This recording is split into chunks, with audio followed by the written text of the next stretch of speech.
देखिए अपन इसमें कार्य ऊर्जा प्रमेय और उस पर जो आधारित एग्जाम्पल जो था 6.6 तक के अपन एग्जाम्पल सोल्व कर लिए थे।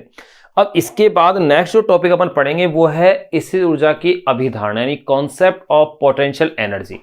लेकिन स्थिर ऊर्जा की अभिधारणा से पहले इसमें एक शब्द बार बार काम आएगा, वो है संरक्षी और असंरक्षी बल। तो पहले अपन इन परिभाषाओं को क्लियर कर लें कि संरक्षी और असंरक्षी बल है क्या, उसके बाद फिर अपन स्थिर ऊर्जा की अभिधारणा को पढ़ेंगे।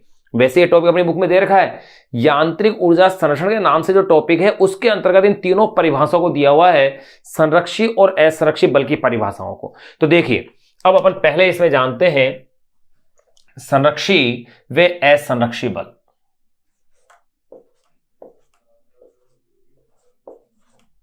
संरक्षी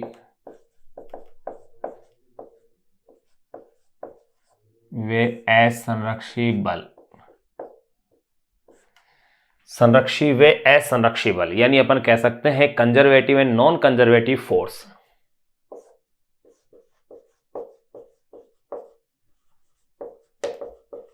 conservative and non conservative force, संरक्षी व असंरक्षी बल।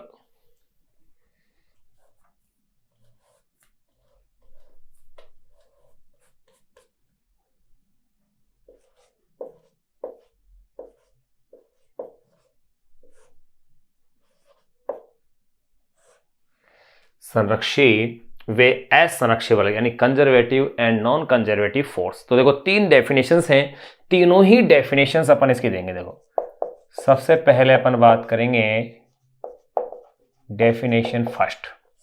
पहली डेफिनेशन क्या कहती है, कोई चलायमान वस्तु की प्रारंभिक अवस्था पर लौटने पर, कोई चलायमान वस्तु की प्रारंभिक अवस्था पर लौटने पर अगर गतिज ऊर्जा वही रहे, उसमें कोई चेंज नहीं आए, तो बल कैसा होगा, संरक्षी बल होगा। फर्स्ट डेफिनेशन ये है।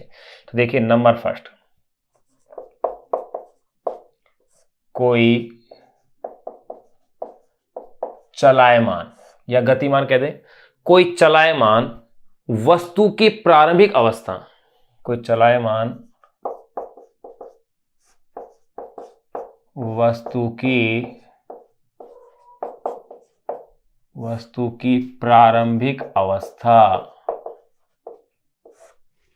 कोई चलायमान वस्तु की प्रारंभिक अवस्था पर लौटने पर, प्रारंभिक अवस्था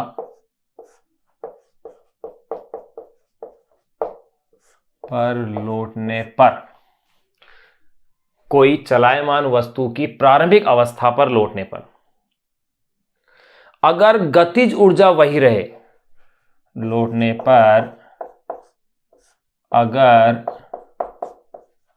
गतिज ऊर्जा वही रहे तो वस्तु पर लग रहा बल संरक्षी है।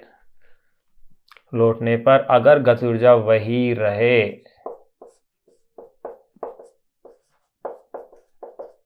तो वस्तु पर लग रहा बल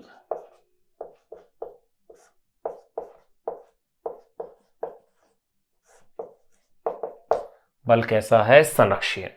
कोई चलायमान वस्तु की प्रारंभिक अवस्था पर लौटने पर अगर गतिज ऊर्जा वही रहे तो वस्तु पर लग रहा बल कैसा होगा, संरक्षी है।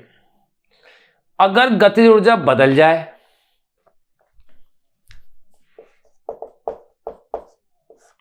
अगर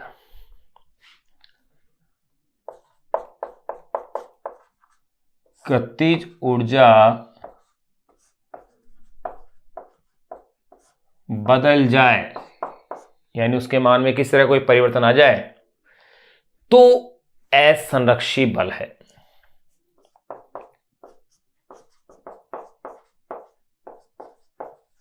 तो असंरक्षी बल है। ये लो भाई, ये फर्स्ट डेफिनेशन अपने दे दिए। अब अपन बात करेंगे डेफिनेशन नंबर सेकंड की।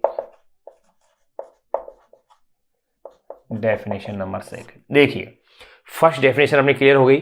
सेकंड डेफिनेशन क्या कहती है, यदि बंद पथ में किया गया कार्य शून्य हो, यदि बंद पथ में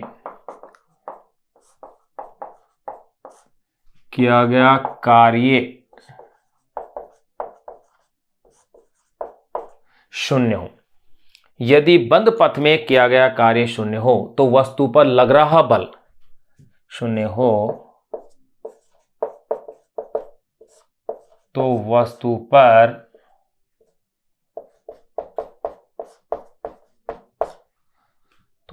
पर लग रहा बल कैसा होगा? संरक्षी। तो वस्तु पर लग रहा बल संरक्षी है।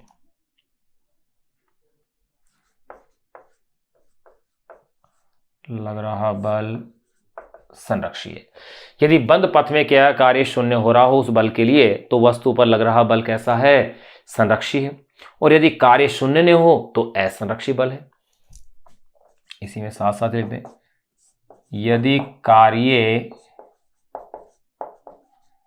शून्य न हो,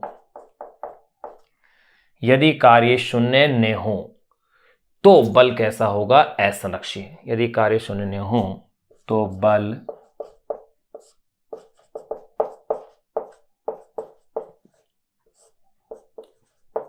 बल कैसा है? असंरक्षी। ये देखो भाई, तीन अपने दो डेफिनेशन आ गई हैं। तीसरी और लास्ट डेफिनेशन और ले लें।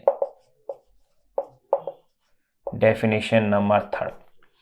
तीसरी डेफिनेशन ये कह रही है, अगर कार्य पथ पर निर्भर कर रहा है, यदि कार्य पथ पर निर्भर करता है तब तो असंरक्षी बल होगा, और अगर कार्य पथ पर निर्भर नहीं करता है तो बल कैसा होगा? संरक्षी होगा। नंबर 3 और लास्ट डेफिनेशन, तीनों डेफिनेशन अपनी बुक में है, एनसीईआरटी के अंदर।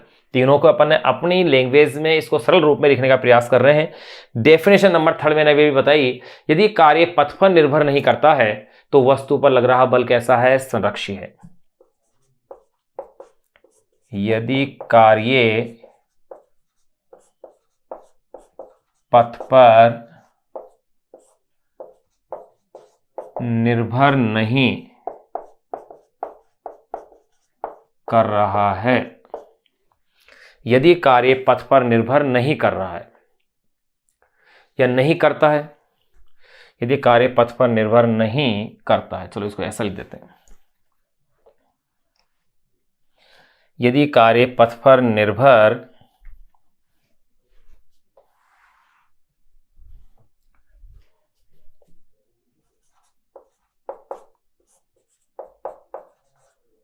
यदि कार्य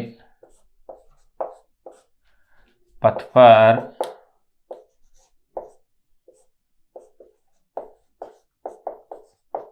निर्भर नहीं करता है, यदि कार्य पथ पर निर्भर नहीं कर रहा है या नहीं करता है तो वस्तु पर लग रहा बल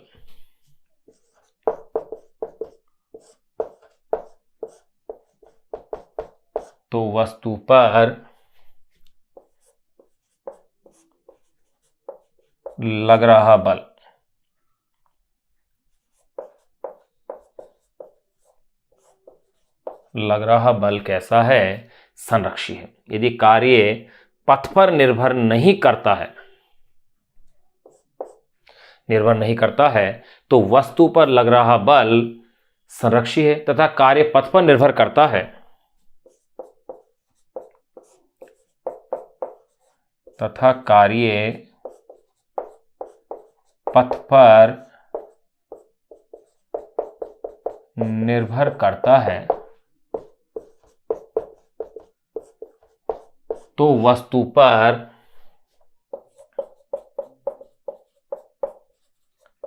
लग रहा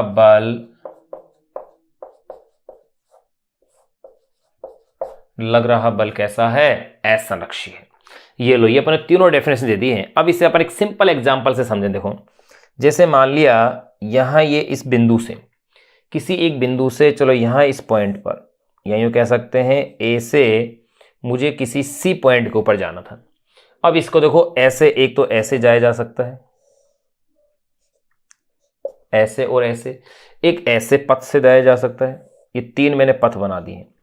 अगर मैं तीन पथ की बात कर रहा हूं, पथ नंबर 1, पथ नंबर 2 और ये पथ नंबर 3, अगर तीनों ही पथ के लिए किया गया कार्य बराबर है, यानी कि देखो W1 W2 W3, तो बल कैसा है भाई, संरक्षी बल है, क्योंकि कार्य पथ पर निर्भर नहीं कर रहा है। और अगर निर्भर करता, पथ पर निर्भर करता, तो कार्य बल ये कैसा होता, फिर बल इसमें असंरक्षी हो जाता। अब एक चीज और देखें अपन इसी में, देखो जैसे मान लिया कि ए बी और ये मुझे सी पर जाना है। अगर मान लिया कि इस तरह से दिया हुआ है, ये तो है 3 और ये है 4, और यहां अपन को इस तरह से जाना है, सपोज करो कहां पर, सी के ऊपर। अब देखिएगा भाई, अगर मैं कार्य WAC की बात करूं, यानी ए से सी तक जाने में कार्य कितना होगा, तो देखो WAB, ए से बी तक, और WBC, ए से बी तक कार्य कितना है, 3 मात्रक लिख देता हूं इसे मैं, और 4 मात्रक, कोई भी यूनिट हो। तो देखिए ऐसी स्थिति के अंदर 3 और 4 कितना आ रहा है, 7 जूल। 3 + 4 = ये हो गया है मेरे पास 7 जूल। ये लो भाई 7 जूल हो गया कार्य। अगर ये मान लिया कि यहां से यहां तक का कार्य तो है, ये तो है भाई मेरे पास 3 जूल, और ये है मेरे पास कितना, 4 जूल। तो अगर ये पूछा जाए कि भाई कार्य कितना है कुल, तो देखिए भाई शायद अक्सर हो सकता है इसमें कटरा हो, तो मैं इसे थोड़ा ऊपर लिख देता हूं भाई, इसको मैं यहां के बजाय यहां थोड़ा ऊपर कर देता हूं। ये लो भाई,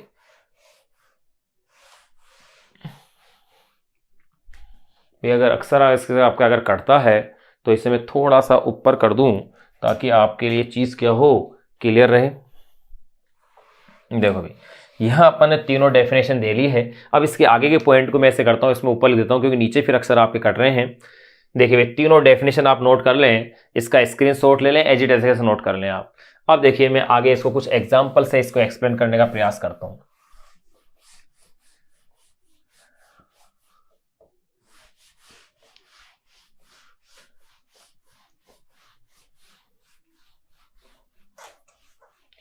तीनों डेफिनेशंस अपन ने संरक्षी और असंरक्षी जो बल हैं उनकी अपन ने इसमें दे ली है।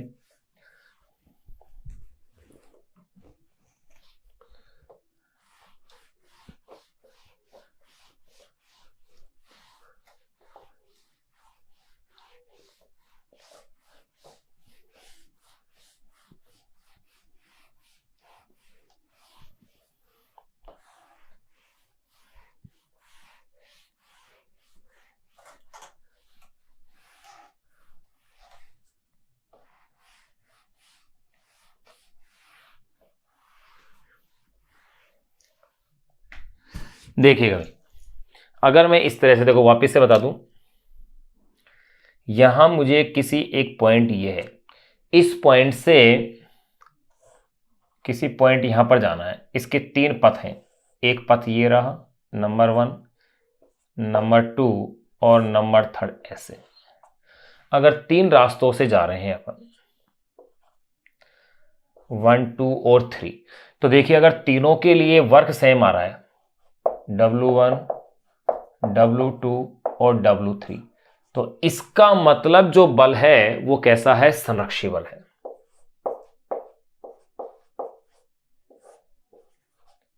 ये आपके लिए कैसा बल बन गया है भाई, संरक्षी बल बन गया है। अब देखिएगा, अगर मान लो एक एग्जांपल और ले लें अपन सिंपल सा, ये A है, B है और ये पॉइंट C है। अगर मान लिया A से B तक के लिए कार्य है 3 जूल और ये है 4 जूल, तो देखिएगा भाई WAC की अगर मैं वैल्यू निकाल रहा हूं A से C तक के लिए, तो ये क्या होगा, WAB plus WBC, WAB plus WBC। तो देखिए कार्य कितना निकाला जाएगा भाई, 7 जूल आ गया, क्योंकि A से B तक तो 3 joule plus 4 joule is equal to ये कितना आ गया है भाई, 7 जूल आ गया। अगर ऐसा है तो कार्य प्रारंभिक व अंतिम बिंदु पर निर्भर करता है, पथ पर निर्भर नहीं, ध्यान रखना।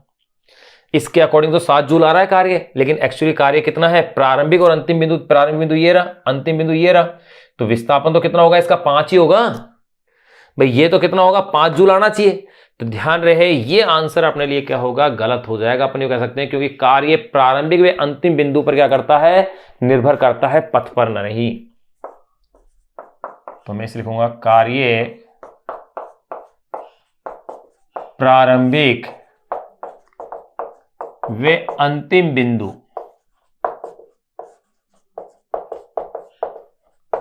की स्थिति पर निर्भर करता है, पर निर्भर करता है, पथ पर नहीं। क्योंकि कार्य क्या होगा, वही सेम तीनों पथों के लिए, चाहे ऐसे जाओ चाहे ऐसे जाओ, तीनों के लिए समान होना चाहिए संरक्षी बल के लिए। जबकि यहां कितना आ रहा है, इसके अकॉर्डिंग 7 आना चाहिए, जो कि गलत कितना आएगा, 5 जूल आएगा। तो यहां अपन ने देखो संरक्षी और असंरक्षी बल का जो जनरल कॉन्सेप्ट था वो अपन ने जान लिया है। अब अपन बात करेंगे स्थिर ऊर्जा की, यानी कि पोटेंशियल एनर्जी। किसी वस्तु की स्थिति या विन्यास के कारण, या किसी निकाय भी कह सकते हैं, किसी निकाय के विन्यास या उसकी स्थिति के कारण जो ऊर्जा होती है, वही ऊर्जा उसकी क्या कहलाती है, स्थिर ऊर्जा कहलाती है। अब इसको अपन थोड़ा सा समझते हैं। देखो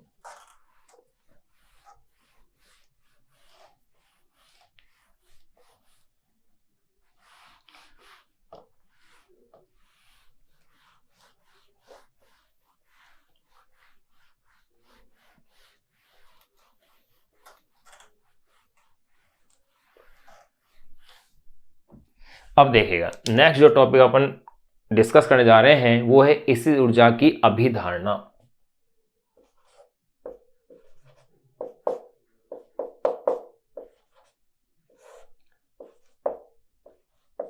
स्थितिज ऊर्जा की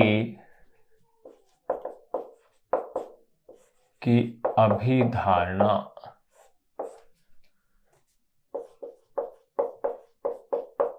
कॉन्सेप्ट ऑफ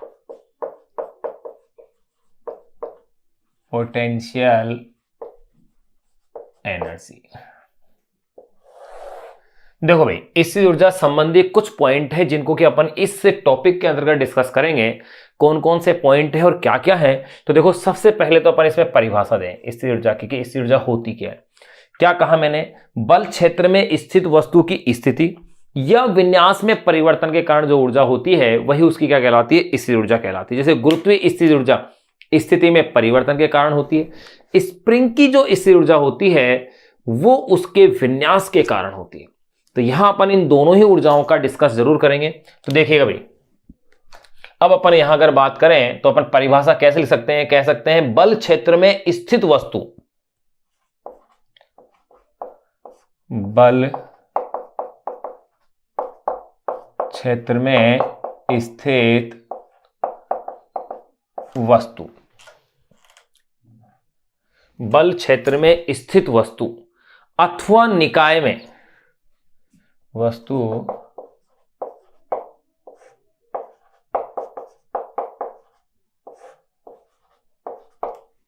बल क्षेत्र में स्थित वस्तु अथवा निकाय में उसके विन्यास या स्थिति के कारण, निकाय में उसके विन्यास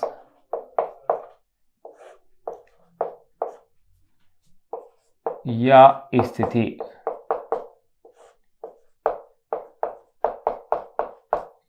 स्थिति के कारण, बल क्षेत्र में स्थित वस्तु अथवा निकाय में उसके विन्यास या स्थिति के कारण संचित ऊर्जा या निहित ऊर्जा भी कह सकते हैं, के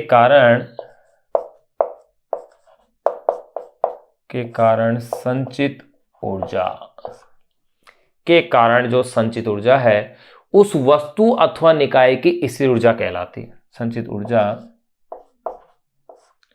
उस वस्तु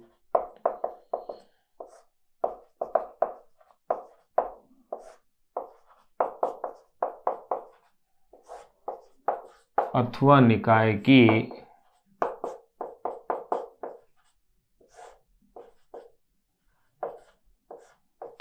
स्थितिज ऊर्जा कहलाती है। ये तो अपन ने इसकी सिंपल एक डेफिनेशन दे दी। उस वस्तु अथवा निकाय की क्या कहलाती है, स्थिर ऊर्जा कहलाती है। अब इसके संबंधित कुछ महत्वपूर्ण बिंदुओं की अपन चर्चा करें। पहला मैं कह सकता हूं केवल संरक्षी बल में होती है स्थिर ऊर्जा। केवल संरक्षित बल क्षेत्र के अंदर अपन इस ऊर्जा को लेते हैं, तो एक एक पॉइंट को अपन एक एक बिंदु को डिस्कस कर रहे हैं। यानी क्या कह सकता हूं, केवल संरक्षित बल में होती है, केवल संरक्षित बल में होती है। ये केवल संरक्षित बल में होती है। एक अपन क्या कह सकते हैं, सापेक्ष राशि है, अर्थात इसको किसी निर्देश तंत्र से नापते हैं।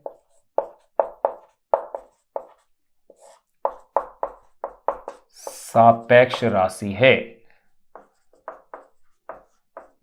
अर्थात किसी निर्देश तंत्र से मापते हैं। और ध्यान रखना, निर्देश तंत्र के सापेक्ष क्या होगा, शून्य, जहां पर अपन चुनाव करेंगे जिस तंत्र का सापेक्ष राशि है अर्थात किसी निर्देश तंत्र से इसे क्या करते हैं, मापते हैं। सापेक्ष तल पर इसकी ऊर्जा सदैव क्या होती है, शून्य होती है, जहां से अपन माप रहे हैं। यही मैंने कहा अभी सापेक्ष तल पर स्थितिज ऊर्जा सदैव शून्य होती है। सापेक्ष तल पर इसकी ऊर्जा सदैव क्या होती है, शून्य होती है। फिर अपन बात कर सकते हैं कि यह धनात्मक यानी कि पॉजिटिव, ऋणात्मक, ये धनात्मक, क्या कह सकता हूं, ऋणात्मक, वे शून्य हो सकती है।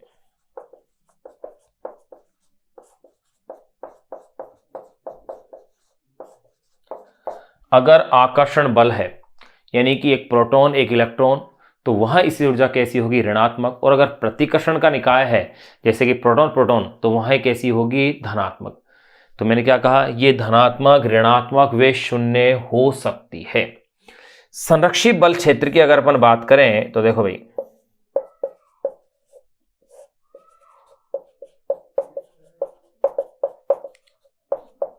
संरक्षित बल क्षेत्र में, संरक्षित बल क्षेत्र के अंदर गतिज ऊर्जा, जिसे मैं काइनेटिक एनर्जी कह रहा हूं, कि इसे अपन ने रिप्रेजेंट किया। मैं यहां इसे कैसे दर्शाऊंगा, पोटेंशियल एनर्जी यानी इसी ऊर्जा, जिसे मैं केवल पीई की जगह में इसे यू से शो कर सकता हूं। तो संरक्षित बल क्षेत्र में गतिज ऊर्जा और इसी ऊर्जा का योग क्या रहता है, नियत रहता है। यही यांत्रिक ऊर्जा संरक्षण का सिद्धांत कहलाता है, जिसको अपन नेक्स्ट पॉइंट के रूप में डिस्कस करेंगे। यहां तो केवल अपन लिख दें कि संरक्षित बल क्षेत्र के अंदर सदैव क्या होती है, K plus you is equal to क्या है, कांस्टेंट होता है। यानी कि गतिज ऊर्जा और इसी ऊर्जा का योग क्या होता है, शून्य होता है। किसमें, संरक्षित बल क्षेत्र में। अब इससे आगे के पॉइंट को अपन अब अच्छे से समझेंगे, क्योंकि वो अपने लिए न्यूमेरिकल के लिए इंपॉर्टेंट है। या आप नोट कीजिए, किसी संरक्षित बल क्षेत्र में के का मतलब है गतिज ऊर्जा है, और कैपिटल यू का मतलब क्या है, स्थिर ऊर्जा है।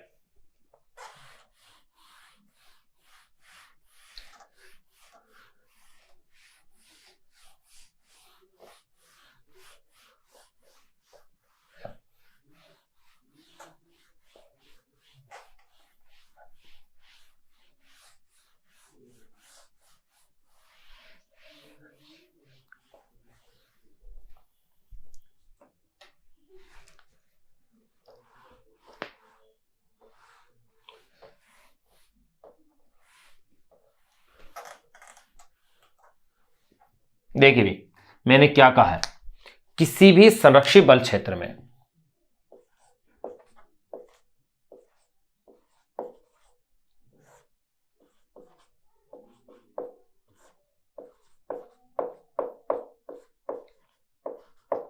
संरक्षित बल क्षेत्र में गतिज ऊर्जा यानी कि काइनेटिक एनर्जी, स्थिर ऊर्जा यानी कि पोटेंशियल एनर्जी, इन दोनों का योग क्या रहता है, नियत रहता है।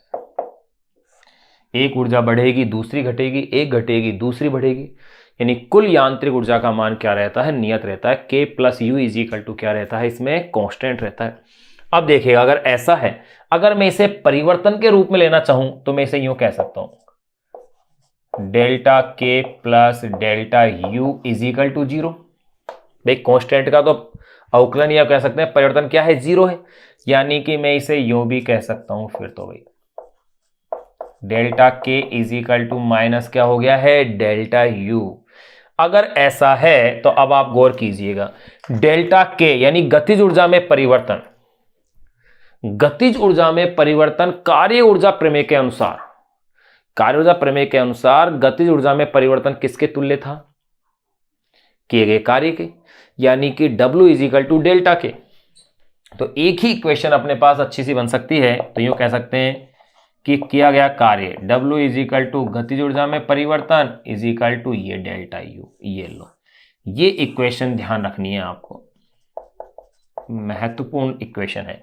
किया गया कार्य गतिज ऊर्जा में वृद्धि के बराबर, गतिज ऊर्जा में वृद्धि होगी तो इस ऊर्जा में क्या होगी कमी होगी, यानी कि ये इक्वेशन में ले दिए। अगर इसको मैं शामिल करता हूं तो देखिएगा भाई W is equal to minus delta U. अब देखिए मैं इसको अगर अवकलन रूप में लेना चाहूं तो मैं इसे इस प्रकार से भी रिप्रेजेंट कर सकता हूं। देखो कैसे, W का मीन्स क्या है F vector dot D R vector, R से ले लूँ S से ले लूँ, और माइनस डी यू।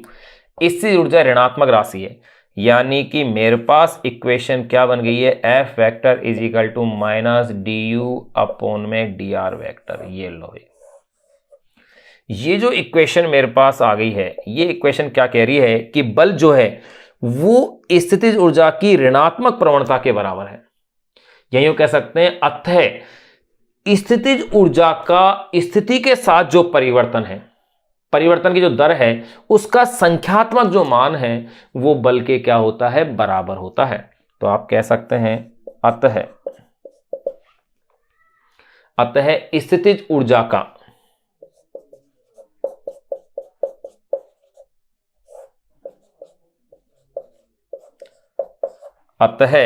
स्थितिज ऊर्जा का स्थिति के साथ परिवर्तन की दर, अतः स्थितिज ऊर्जा का स्थिति के साथ, अतः स्थितिज ऊर्जा का स्थिति के साथ परिवर्तन की दर के साथ परिवर्तन की दर, अतः स्थितिज ऊर्जा का स्थिति के साथ परिवर्तन की दर का संख्यात्मक मान, परिवर्तन की दर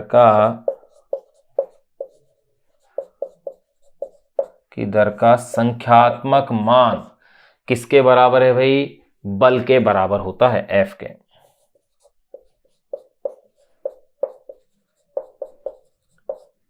संख्यात्मक बल के बराबर होता है। ये लो, ये अपने पास पॉइंट यहां क्लियर हो गया है। अतः स्थितिज ऊर्जा का स्थिति के साथ परिवर्तन की दर का संख्यात्मक मान बल के क्या होता है बराबर होता है। या यूं कह सकते हैं U वे R से, यानी कि यूं कह सकते हैं बल जो है स्थितिज ऊर्जा की क्या है ऋणात्मक प्रवणता के बराबर होता है। अब देखो इससे आगे के कॉन्सेप्ट को अपन यहां ले लेते हैं इस साइड में, ये तो अपन ने देख लिया है। और जो ये बल होता है, मैंने क्या कहा स्संख्यात्मक मान इसके बल के क्या है बराबर है। अगर ये इस बल के बराबर अपन इसे कह दिया है तो इस बल की जो दिशा होती है वो होती है उच्च स्थितिज ऊर्जा से, यानी कि हाई पोटेंशियल एनर्जी से लो पोटेंशियल एनर्जी की ओर होती है। तो मैं कह सकता हूं इसकी दिशा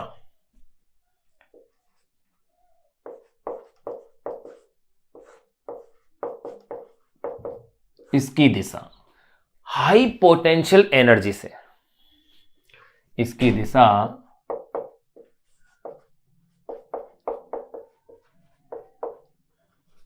हाई पोटेंशियल एनर्जी से लो पोटेंशियल एनर्जी, इसकी दिशा हाई पोटेंशियल एनर्जी से लो पोटेंशियल एनर्जी, यानी कि उच्च स्थितिज ऊर्जा से निम्न स्थितिज ऊर्जा की ओर होती है।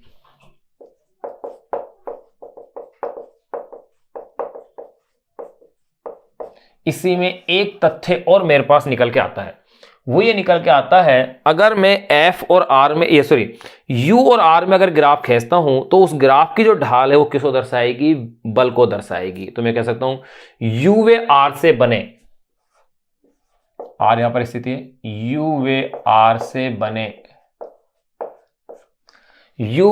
से बने वक्र की ढाल से बने वक्र की ढाल, या इसे आप कह सकते हैं प्रवणता। UAR से बने वक्र की ढाल यानी कि प्रवणता का ऋणात्मक मान, प्रवणता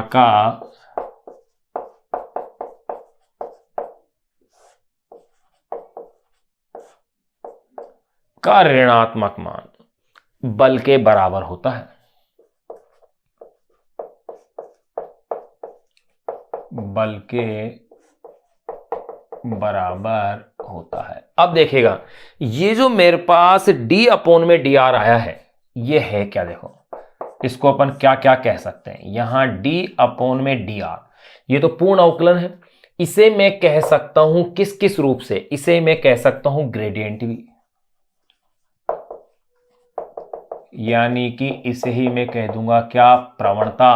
और इसे मैं आंशिक अवकलज के रूप में अगर लिखना चाहूं तो मैं इसे लिख सकता हूं डेल आई कैप अपॉन में del X plus del J cap upon में del Y del K cap upon में डेल जेड। इस रूप में भी इसे लिखा सकता है। एक्स वाई जेड तीनों अक्षों के रूप में भी मैं इसे शो कर सकता हूं।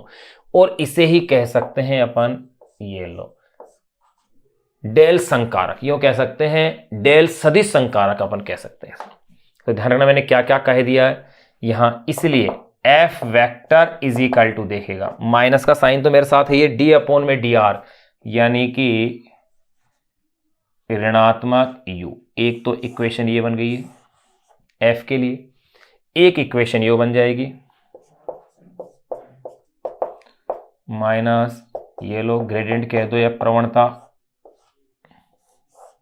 यानी कि स्थितिज ऊर्जा की ऋणात्मक प्रवणता ही किसके बराबर होती है? बल के। क्या कहा मैंने? स्थितिज ऊर्जा की ऋणात्मक प्रवणता ही किसके इक्वल है? बल के इक्वल है। अब देखिए फिर से आगे और लिख दूं मैं इसे, यहां तक तो मैंने इसे लिख दिया है। अब मैं इसे क्या कह सकता हूं? ये देखो डेल, चलो ये वाला डेल लिया है तो यही शो कर देंगे,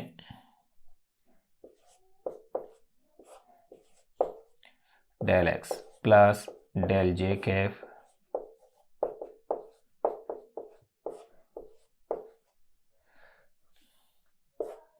ये लो। इस तरह से भी इसे लिखा जा सकता है। और अगर ऐसे लिख सकते हैं तो मैं इसे यूं भी कह सकता हूं माइनस ये लो।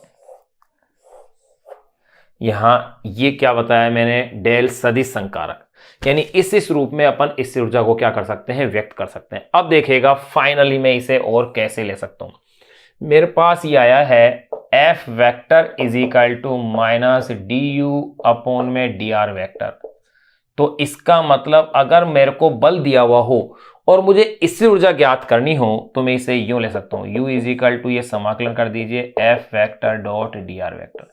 सबसे अधिक काम आने वाला फॉर्मूला डेरिवेशन करने के लिए, यहां इस रूप में भी, इसके बाद भी मैंने यहां लिख दिया है, ये लो। इससे मैंने डायरेक्ट लिख दिया कि अगर U लेना हो तो देखो U इज इक्वल टू, मैं इसे यूं ले सकता हूं, चलो एक स्टेप इसी बढ़ा देता हूं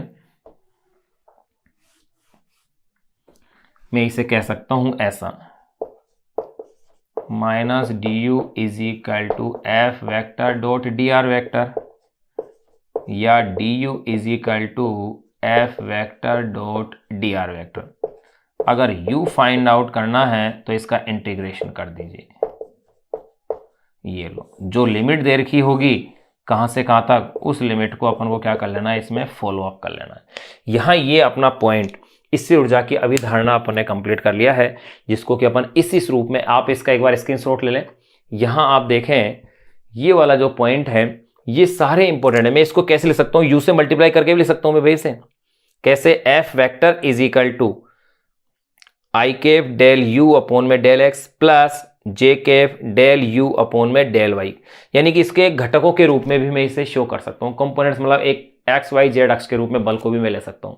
यहां अपन ने इससे ऊर्जा की अभिधारणा वाला पॉइंट है वो अपन ने लिखा है। देखिए भाई, अब यहां अपने पास ये पॉइंट पूरा हो गया। अब अपन इसमें आगे का जो पॉइंट है वो है यांत्रिक ऊर्जा का संरक्षण, उसको अपन अब डिस्कस करेंगे। लेकिन एक पॉइंट और मैं थोड़ा सा और आपको इसमें एक्सप्लेन कर दूं कि अपन आगे इसे अपन और कैसे बढ़ा सकते हैं, कैसा और आप इसे लिख सकते हैं। देखो भाई यहां देखें, यहां आपके पास ये जो इक्वेशन आई है, गौर कीजिएगा, F vector is equal to minus del I cap upon में del X plus del J cap upon में del Y del K cap upon में डेल जेड और ये you.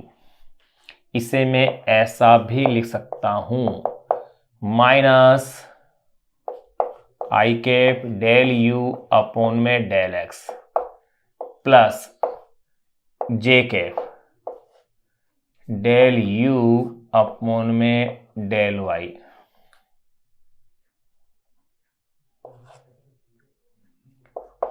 Plus K cap del U upon में del Z. अगर ऐसा मैंने अगर इसे लिख दिया है तो देखिएगा भाई, बल को मैं इस तरह से कह सकता हूं, इसलिए F X vector is equal to, देखो ध्यान रखना बाहर माइनस का साइन है, इसको ऐसे लिखें आप। अगर बाहर नेगेटिव का साइन है तो इससे आप तीन को अलग अलग नेगेटिव में कर सकते हैं, माइनस माइनस माइनस ऐसे भी कर सकते हैं, यानी कि minus I cap del U upon में del X minus J cap del U upon में del Y plus, sorry plus क्या माइनस आएगा, minus K cap del U upon में डेल जेड। या फिर मैं इसे देखो अलग अलग फोर्स, इस यहां केवल एफ फैक्टर रहेगा, इसलिए F X vector is equal to तो क्या हो गया, minus X del U upon में del X, F Y vector is equal to minus J cap del U upon में del Y, and F Z vector is equal to minus K cap del U upon में del Z. ये लो भाई, इस तरह के format में भी अपन इसे लिख सकते हैं। यहां ये अपन ने पॉइंट अपना कंप्लीट कर लिया स्थिर ऊर्जा का। अब स्थिर ऊर्जा की अभिधारणा या कॉन्सेप्ट, और देखो ये भी अपन ने जान लिया है, ये अपने बहुत काम का है। यानी कि आपको किसी भी अगर बल क्षेत्र का मान दिया हुआ है, बल का मान दे रखा है और किसी भी स्थिति में पूछ रहा है, उसकी लिमिट लगा के आप उसका समाकलन कर देंगे, इस फॉर्मूले से अपने पास वो सोल्व हो जाएगा। अब अपन नेक्स्ट जो टॉपिक डिस्कस करने जा रहे हैं वो है यांत्रिक ऊर्जा का संरक्षण। तो देखो यांत्रिक ऊर्जा के संरक्षण को जानने से पहले ये जान लें कि यांत्रिक ऊर्जा है क्या। अभी अभी अपन ने डिस्कस किया था कि गतिज ऊर्जा और स्थिर ऊर्जा का जो योग है वही क्या है, यांत्रिक ऊर्जा। और संरक्षित बल की उपस्थिति में गतिज ऊर्जा और स्थिर ऊर्जा का योग क्या रहता है, नियत रहता है। यही कहलाता है यांत्रिक ऊर्जा संरक्षण का सिद्धांत।